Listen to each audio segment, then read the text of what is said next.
Boa noite. Hoje a gente vai falar sobre a hipófise, o pâncreas endócrino e o adrenal. O nosso grupo é composto pela Isabelle Isis, Júlia Guedes, Larissa Gabriele, Luana Chaves e Rafael Silva. A hipófise é uma glândula bem pequenininha, situada no meio do sistema nervoso central, e que por mais que ela seja muito pequena, ela tem uma atividade hormonal muito intensa no nosso metabolismo. Antes, ela era chamada de glândula mestra, por causa da quantidade de hormônios que ela produz, que são muitos, né? A hipófise é uma glândula subdividida em duas partes, que é a adenohipófise e a neurohipófise, que são histologicamente diferentes, porque a hipófise é uma glândula que tem origem embriológica dupla. A adenohipófise tem origem ectodérmica e a neurohipófise tem origem endodérmica. Por isso, a glândula tem estruturas histológicas totalmente diferentes. Bom, a adenohipófise apresenta três partes diferentes: a parte distal, a parte tuberal e a parte intermediária. Os hormônios da adenohipófise são produzidos e liberados pelas células que se posicionam na porção distal da adenohipófise. Ela é uma glândula cordonal, então as células secretoras ficam em cordões, acompanhando o trajeto dos capilares dos vasos sanguíneos. E essas células são de três tipos diferentes: as cromófilas, que são essas mais coradinhas, que tem as basófilas, que são as roxinhas, e as acidófilas, que são essas meio vermelhinhas. E também tem as células cromófobas, que são essas mais claras, sem cor. As cromófilas ficam mais coradinhas porque elas estão cheias de secreção. E as células cromófobas ficam esbranquiçadas porque elas não têm secreção em quantidade suficiente no citoplasma. A adenohipófise secreta os seguintes hormônios: o GH, que é o hormônio do crescimento, que é o hormônio mais abundante da adenohipófise e que tem função de estimular a síntese e a secreção de pequenos hormônios proteicos, que são chamados de IGFs, e que ajudam a manter a massa óssea e muscular, estimulam a cicatrização de lesões e reparo dos nossos tecidos. São os controladores hipotalâmicos da secreção do hormônio GH, o GHRH, que estimula o GH, e o GHIH, que suprime ele.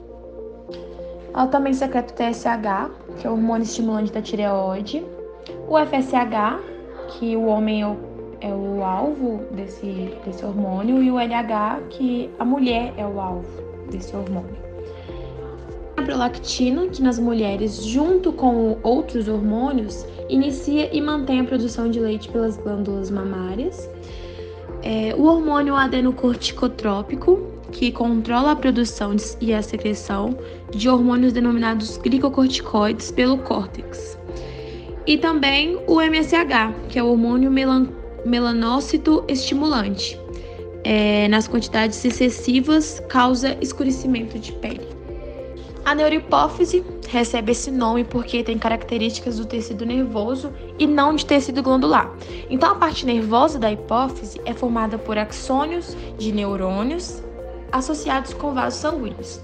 E para sustentar esses axônios, a gente tem os pituícitos, que são as células de manutenção, para manter a integridade dos axônios. O corpo dos neurônios fica no hipotálamo, então os axônios descem e ficam na região da neurohipófise. Então, a neurohipófise acumula os hormônios que são produzidos no hipotálamo. Bom, a neurohipófise não sintetiza hormônios, ela armazena e libera eles. E são eles a ocitocina, que durante o parto ela intensifica a contração das células musculares lisas da parede do útero. Depois do parto, ela estimula a ejeção láctea pelas glândulas mamárias. E o hormônio ADH, que é o hormônio antidiurético, que leva os rins a reter mais água, diminuindo o volume da urina. Pâncreas endócrino.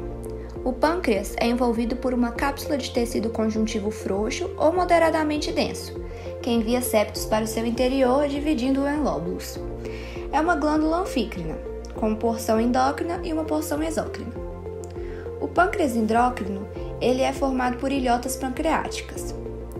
As ilhotas pancreáticas são ricamente vascularizadas, envolvidas por fibras reticulares, desprovidas de canais secretores, e por esse motivo, Elas lançam seus hormônios, que são glucagon, insulina e a somatostatina, para o meio extracelular, onde se difundem rapidamente para os vasos sanguíneos adjacentes. As ilhotas, elas constituem cerca de 1 a 2% do volume do pâncreas, sendo mais numerosas na cauda. Nos cortes histológicos, curados pela técnica de hematoxilina e eosina, as ilhotas pancreáticas aparecem como aglomerados de células de cor pálida, circundadas por ácidos pancreáticos intensamente corados. Nas ilhotas, nós podemos encontrar 4 tipos de células excretoras. As células alfa, que são essas azuis, que elas secretam glucagon, que é o hormônio antagonista da insulina. Ele, de maneira geral, ele causa um aumento da glicemia.